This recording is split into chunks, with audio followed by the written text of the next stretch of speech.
Pasko na! At kung Jordan fan ka, alam mo na kung anong season to. It's season of Jordan 11, which we will unbox today. At very familiar ang colorway na to.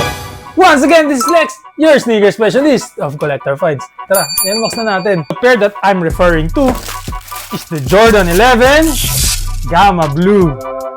Grabe, ang ganda nito, Kajor! This is not the first time na nag-release to. Ang unang release nito is last 2013, so that was a decade ago. So, napakatagal na, imagine. Ito pa rin siya. Same pa rin yung itsura niya as usual. Actually, sobrang limited nga nito at very hype din to. Problema natin, hindi na tayo makakita kung saan-saan, pero meron akong good news sa'yo mamaya.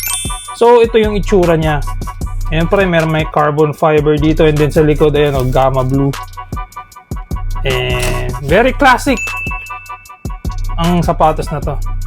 So last year, ang nilabas na colorway is the Legend Blue colorway, which is the white and then medyo icy blue sole. Yung 2023, ang nilabas naman is the DMP Gratitude, which is the white-black colorway, and then yung Jordan logo niya is gold, very premium ang design.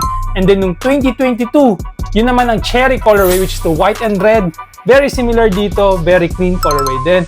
And then 2021 is the cool gray colorway. So basically, OG na color gray, talagang perfect sa mga kajor na tulad ko. Now, sa lahat ng colorway na sinabi ko, alin din ang pinaka-favorite mo? Let me know sa comment section.